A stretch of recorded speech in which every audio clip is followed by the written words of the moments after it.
वहीं पर मुझे इस बात की प्रसन्नता भी है कि नरेंद्र मोदी जी की सरकार में पंच तीर्थ यानी कि जहां बाबा साहब का जन्म हुआ, दीक्षा, शिक्षा सब हुआ, उन पांचों स्थानों को मऊ, मुंबई, दिल्ली, इंग्लैंड सब जगह जो जमीनें हमारे पास नहीं थी उनको भी वापस लेकर कहीं पर उनके म्यूजियम बनाए गए। तो ये पंच तीर्थ का ये पूरा काम मोदी सरकार ने पिछले 5 वर्षों में किया है। ये बाबा साहब के प्रति एक बहुत बड़ी समर्पण भाव के साथ काम किया। मेरे खिलाड़ी साथियों, ये जो इंडोर स्टेडियम आप अपने सामने देख रहे हैं, आज से लगभग 12 साल पहले प्रेम कुमार धूमल जी ने उस समय मुख्यमंत्री रहते हुए इसके लिए पैसा दिया, शिलान्यास हुआ, लेकिन इसको बनने में 2 सरकारें चले गई, 10 साल उसमें लग गए। लेकिन मोदी जी ने मुझे अवसर दिया देश का खेल मंत्री बनाकर अपने देश की खेलों के क्षेत्र में सेवा करने के लिए। हमने मात्र 10 महीने से कम समय में वो कर दिया जो 10 साल में नहीं हुआ था। आपके लिए बैडमिंटन कोर्ट्स भी बन गए, लाइटें भी लग गई, रेसलिंग के, जूडो के, ताइक्वांडो के हॉल भी बन गए, बॉक्सिंग का हॉल भी बन गया, और भी सुविधाएं इसमें जुड़ती जाएंगी और national centre of excellence Hamirpur अपने आप में और तरक्की करेगा। मैं धन्यवादी हूं ललिता शर्मा जी का, मनोज जी का, जिनसे मैंने कहा था कि रिकॉर्ड समय के अंदर ये काम पूरा होना चाहिए। मनोज जी, आपने व्यक्तिगत पेन लेके सारा काम किया है, इसके लिए आपको और आपकी सारी टीम को मैं बधाई और धन्यवाद करता हूं। मेरे प्रिय युवा साथियों, आप उन टैलेंटेड एथलीट्स में से एक चुने गए हैं। आपके साथ बहुत सारे और खिलाड़ी होंगे जो नेशनल सेंटर ऑफ एक्सीलेंस का हिस्सा बनना चाहते होंगे, लेकिन उनको अवसर नहीं मिल पाया क्योंकि आप उनसे थोड़ा अच्छे थे। लेकिन अगर हमें देश के लिए मेडल जीतना है तो अभी बहुत अच्छा हो और होना है। उसके लिए कोचेज आपको सिखाएंगे, ट्रेन करेंगे, गुर देंगे, प्रशिक्षण देंगे, स्किल्स देंगे। लेकिन कोच तो मान लीजिए 20 खिलाड़ियों का एक है, खिलाड़ी फिर भी एक ही चैंपियन उस दृष्टि से बनता है। तो उस खिलाड़ी के अंदर जो अपने गुण है, अपनी मेहनत है, वो भी बहुत महत्वपूर्ण रहती है। आप एक्स्ट्रा मेहनत कितनी करते हैं, आप अपनी पिछली गलतियों से कितना सीखते हैं, आप दोबारा वो गलतियां ना करें उसके लिए क्या प्रयास करते हैं, अंतर्राष्ट्रीय स्तर का रिकॉर्ड क्या है, राष्ट्रीय स्तर का रिकॉर्ड क्या है, और आप किस स्तर पर खड़े हैं, इन तीनों स्तर को जानना बहुत जरूरी है और उसके लिए आपको कितनी और मेहनत करने की आवश्यकता है। आप एज ए ग्रुप से जब दूसरे एज ग्रुप में जाने की तैयारी करेंगे तो उस समय अगले एज ग्रुप में कितना फासला है। हो सकता है अंडर 17 में, अंडर 14 में बहुत अंतर हो। आप 14 साल से छोटे के ग्रुप में खेल रहे हो तो सीधे जब 17 साल वाले में आओगे तो कोई 17 साल वाला होगा, कोई 15 वाला होगा, तो बड़ा गैप आ जाता है। कहने के लिए 2 साल लगते हैं लेकिन उन 2 सालों का अनुभव जुड़ता है। लेकिन कई उदाहरण ऐसे हैं जहां क्रिकेट में 25-27 साल वाले खिलाड़ी आते थे इंडिया के लिए खेलने के लिए। वहां सचिन तेंदुलकर 16 साल की उम्र में जब इंडिया के लिए खेला तो लोग कहते थे क्या करेगा 16 साल वाला। लेकिन दुनिया के महानतम खिलाड़ियों में से एक सचिन तेंदुलकर बने। उम्र महत्व नहीं रखती है। विराट कोहली सीधा अंडर 19 खेल कर आए, युवराज सिंह आए तो क्या क्या कर दिया।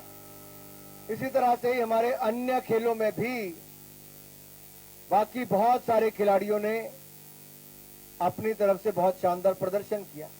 आज जिस एथलेटिक ट्रैक पे मैं खड़ा हूं ये भी प्रेम कुमार धूमल जी की देन है। आप सोचिए, सन 2010 में 7-8 करोड़ रुपया खर्च करके उस समय एथलेटिक ट्रैक बनाया था जब प्रदेश में एथलेटिक ट्रैक के बारे में कोई सोचता नहीं था। धूमल जी ने उस समय हमीरपुर और हिमाचल प्रदेश को ये एथलेटिक ट्रैक दिया, ये दिया, इसके बाद धर्मशाला वाला भी दिया और उसके बाद हमने ही आके अब बिलासपुर वाला भी एथलेटिक ट्रैक प्रदेश को देने का काम किया है।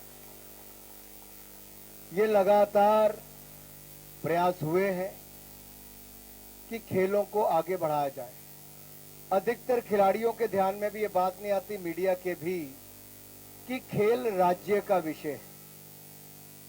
राज्य की सरकार को उसमें इन्वेस्टमेंट करनी होती है, राज्य की सरकार को उसमें आगे बढ़ाना होता है। लेकिन दुर्भाग्य से राज्य की सरकारें बहुत कम बजट रख के अपना काम चलाती हैं। अगर हिमाचल की बात करूं तो मात्र 40 करोड़ रुपया मुश्किल से बजट होगा, जिसमें से 20-25 करोड़ रुपया तो तनख्वाह देने में चला जाता होगा। तो कितने में इवेंट्स होंगे, कितने में आपका इंफ्रास्ट्रक्चर बनेगा, ये अपने आप में एक नई चुनौती खड़ी हो जाती है।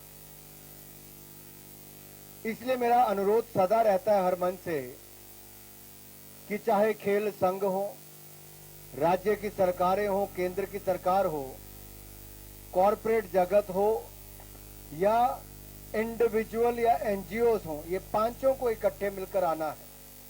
हर कोई अपना योगदान दे सकता है। क्या हमीरपुर के दानी सज्जन आगे आकर अपनी ओर से हमीरपुर के खिलाड़ियों के लिए, कोई ये कह सकता है कि रोज का 10 लीटर दूध मैं दूंगा, कोई कहेगा जी 6 दर्जन अंडे मैं दूंगा, कोई कह सकता है ये चीज मैं दूंगा। तो क्या होगा, आपके छोटे छोटे योगदान से मेरे खिलाड़ियों को बहुत बड़ी सुविधा मिलेगी। और हम नेशनल सेंटर ऑफ एक्सीलेंस के खिलाड़ियों को तो देते ही हैं, उसमें आपको करने की जरूरत नहीं है। लेकिन उनके अलावा बहुत सारे और ऐसे खिलाड़ी हैं जो इसी ग्राउंड में आकर खेलते हैं।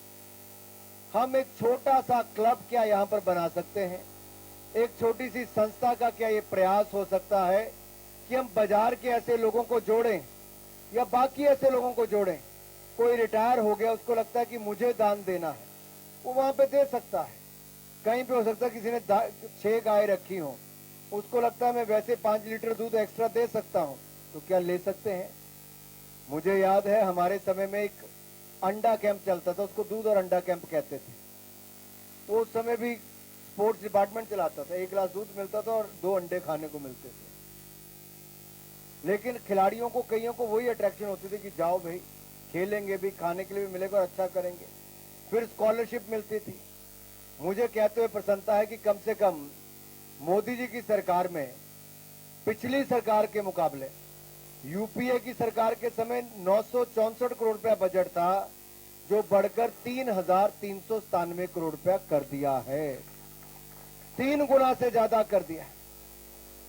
खेलो इंडिया स्कीम के लिए 3200 करोड़ रुपया मोदी जी ने अगले 5 साल के लिए हम सबके लिए मंजूर कर दिया। 3200 करोड़ रुपया। यूपीए की कांग्रेस की सरकार के समय 500 करोड़ रुपए के प्रोजेक्ट भी नहीं बन रहे थे। हम 3000 करोड़ रुपए हमने खेलों के आधारभूत ढांचे के लिए देश भर के लिए मंजूर कर दिया है। ये अपने आप में एक बहुत बड़ी तैयारी खेलों की दृष्टि से मोदी सरकार ने की है। 3000 करोड़ रुपया दिया है इसके लिए। सिगरा में अंतर्राष्ट्रीय स्तर का स्टेडियम बन रहा है बनारस में। नारायणपुरा अहमदाबाद में लगभग 600 करोड़ रुपए की लागत से बन रहा है। हमारा प्रयास है कि भविष्य में हमीरपुर में भी एक खूबसूरत फैसिलिटी पूरे हिमाचल प्रदेश के लिए यहाँ पर बने, ताकि नेशनल सेंटर ऑफ एक्सीलेंस का जो यहाँ पर सेंटर बने वो अपने आप में न भूतो न भविष्य से ऐसा बने सुंदर, और एक ऐसा सुविधाओं वाला बने कि हमारे शूटिंग से लेके बाकी 20-25 गेम्स खेलने वाला सेंटर हम अपने हमीरपुर हिमाचल प्रदेश में ही बना कर देंगे, हिमाचल के खिलाड़ियों के लिए बना कर देंगे। हमारा प्रयास है कि उसकी ड्राइंग्स, हमने उसकी जगह पसंद कर ली। जगह बहुत, जितनी हमें भूमि चाहिए थी उतनी नहीं मिल पाई, लेकिन आशा करते और मिले, ताकि 200-300 बच्चों के लिए हॉस्टल की सुविधा भी हमीरपुर में बन सके और 20 गेम्स के लिए कम से कम खेलने की सुविधा भी यहाँ पर बन सके। ये हमारा प्रयास रहेगा।